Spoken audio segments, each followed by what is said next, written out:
সুপ্রিয় দর্শক, লালমনিরহাট জেলার পাটগ্রাম উপজেলার বাউড়া ইউনিয়নের নবীনগর গ্রামে মোফাজ্জেদ্দিনের ছেলে লেবু মিয়া সানিয়াজান নদীতে পাথর তুলতে গিয়ে একটি গ্রেনেড পেয়েছেন।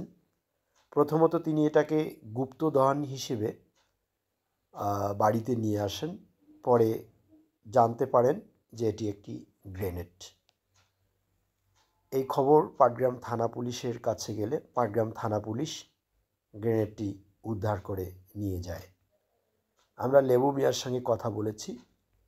তিনি জানিয়েছেন তিনি স্থানীয় বাউড়া ইউনিয়নের নবীনগর এলাকায় বসবাস করেন। কয়েক মাস ধরে তিনি ইউনিয়নের পাশ দিয়ে বয়ে চলা সানিয়াজান নদীতে পাথর তুলছেন হাত দিয়ে। সেই পাথর তুলতে গিয়ে তিনি এই গ্রেনেডটি তার পাথরের ডালিতে পান। পরে এটিকে তিনি গুপ্তধন হিসেবে বাড়িতে নিয়ে আসেন, কিন্তু স্থানীয়রা এটাকে দেখে পর্যবেক্ষণ করে জানতে পারেন, বুঝতে পারেন যে এটি একটি গ্রেনেড।